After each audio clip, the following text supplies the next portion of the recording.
I'm gonna say something that might strike a nerve with some jersey collectors. I am not the biggest fan of Mitchell and Ness.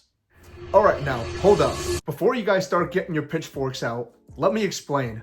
By no means do I dislike Mitchell and Ness. I'm just a little more lukewarm than some collectors. I am definitely still a fan, just not the biggest fan. For a long time, Mitchell and Ness was the pinnacle of throwback jerseys. You had high quality materials, superb stitching, and an eye for detail. From humble beginnings, Mitchell and Ness grew into the premier brand for throwback jerseys. And for a while, they seemed unstoppable. So what happened? Let's deep dive into the rise of Mitchell and Ness. But first, cue the bumper. Hey, who's got it better than us?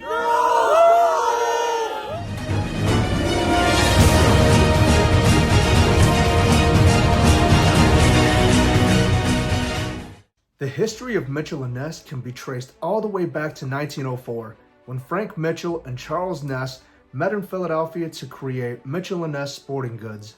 During the early days, the company didn't really focus on fan jerseys, and instead, their primary business was around stringing tennis rackets, constructing golf clubs, and making uniforms for local Philadelphia-based teams. At first, the focus was more on local schools and semi-pro teams, and eventually the company expanded to professional teams. In 1933, Mitchell and Ness made their NFL debut when they started producing uniforms for the Philadelphia Eagles, a partnership that would last several decades. Shortly thereafter, in 1938, the company started working on professional baseball uniforms, producing jerseys for the Philadelphia Athletics, and later on, the Phillies. For the next several decades, business was good, but the good times wouldn't last. By the late 70s, they had exited team uniform production and started focus on retail sporting goods. By 1983, the company was on the verge of bankruptcy. Warehouses closed and the workforce was cut. It had basically turned into a mom and pop shop. However, something also happened that year that would shape Mitchell and Ness for the next several decades. Alright, this is my favorite part of the story. Just when it seemed the doors would close for good, a man walks into Mitchell and Ness with two baseball jerseys that needed to be repaired. In an attempt to repair these jerseys, Mitchell and Ness's owner discovered a ton of unused wool flannel. Like, we're talking literal thousands of yards. And this sparked an idea. Instead of focusing on sporting goods, why not recreate historically accurate vintage jerseys? As you guys can guess, they were pretty resourceful. Not only was there tons of fabric, there was also decades and decades of team specifications, and of course, knowledge. Mitchell and Ness really started to focus obsessively on details, accuracy, and the materials. And this sort of became the DNA to authentic throwback craftsmanship. In the late 1980s, Mitchell and Ness was even featured in a Sports Illustrated article highlighting the rise of throwback jerseys. In 1988, the MLB created the Authentic Collection license, which gave Mitchell and Ness exclusive rights to make player number jerseys. From here, things would keep going up. With the hip-hop era of the 90s and early 2000s, throwback jerseys only grew in popularity. You had NFL authentic jerseys. There was the NBA Hardwood Classic. MLB had the Cooperstown collection. And even the NHL had a slice of the pie. Mitchell and Ness was dominating the retail industry, and it wasn't just with sports fans. Throwback jerseys became a fashion icon, and it was pretty common for fans to wear jerseys of players they had little to no knowledge on. Mitchell and Ness had built a solid reputation around quality stitching and materials, specifications that were accurate for the time period, and of course, premium pricing. It seemed, at least for the time being, that Mitchell and Ness was here to stay. Alright, for this next segment, we're going to showcase some early Mitchell and Ness jerseys and why these are so high in quality. But first, a quick announcement. We're working hard to create quality content for all the major sports leagues and really aspire to be the de facto resource for all things related to sports jerseys. Consider supporting our channel by running the triple option, subscribing, liking, and commenting on today's video. And if you guys want to see some other cool videos, definitely check out one of these. Alright, back to the show. Here are the jerseys we'll be looking at. On the left-hand side, we've got a Joe Namath authentic jersey from the 1968 season. And on the right-hand side, we've got a Joe Montana authentic jersey from the 1989 season. Let's go in chronological order and start with Joe Namath. Even from a distance, you can tell this jersey is very high quality. The first thing you'll notice on the neck tag is the Made in USA labeling. Back in the days, these jerseys weren't made overseas. Flipping the jersey inside out, you can see the Made in Berlin, Wisconsin tag. These old school authentic jerseys are manufactured by the same company that makes the actual team issue and player worn jerseys. You'll notice that same detail on the jock tag. First and foremost, the tag will say Made in the USA, and the wool tag for the year will also look different. Compare that to modern authentics, which are largely made overseas and have different tagging.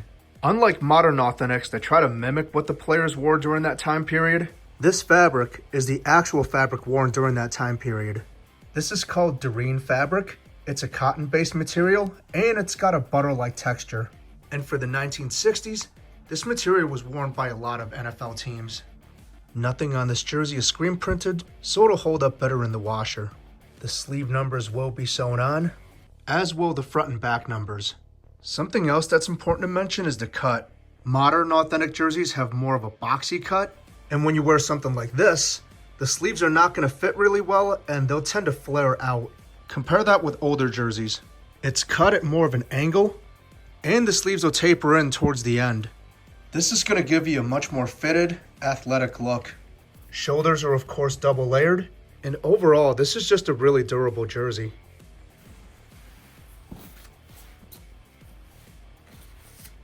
On the back, we can see name its name sewn across the nameplate.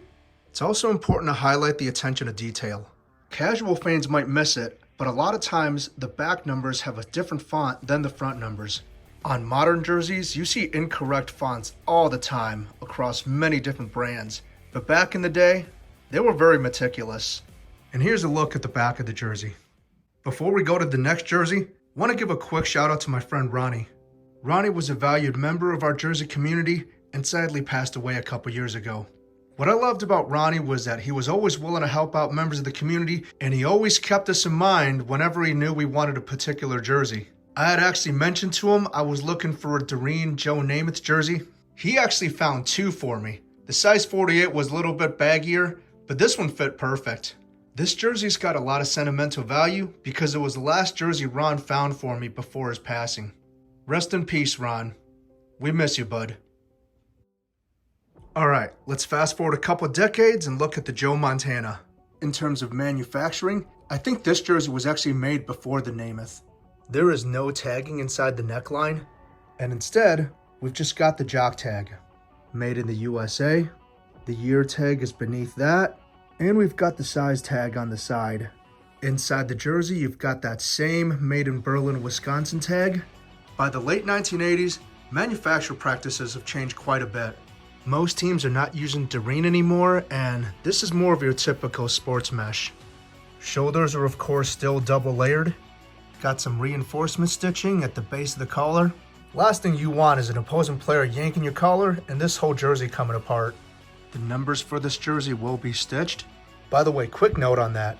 Stitched versus heat pressed or printed graphics will depend entirely on the era. So for certain teams during certain years, screen printed or heat pressed details might be accurate. I've got an entire video on jersey customization, so be sure to check that out. We can see that the sleeve stripes for this jersey are in fact screen printed, but this is a very heavy material, and if you wash it properly, it should last. Just like the Namath jersey, this one's also got more of a fitted cut. You can see that the sleeves are cut at an angle, and they also taper towards the bottom. Here we've got Montana's name sewn onto a nameplate. Here's a look at the back numbers. Again, different font than the front numbers. And there's a look at the back of the jersey. And there we go, guys. There's a quick look at the history of Mitchell & Ness and its rise to become the premier brand in throwback jerseys. By now we know Mitchell & Ness is a household name, but will its success continue in the 21st century? Will there be changes in quality and materials? What happens to manufacturing and production? And above all, how will fans receive the changes? We'll talk about all that and more next time. But until then, be sure to subscribe, like, comment, and turn on notifications for all the latest updates. Alright, we'll see you in the next one.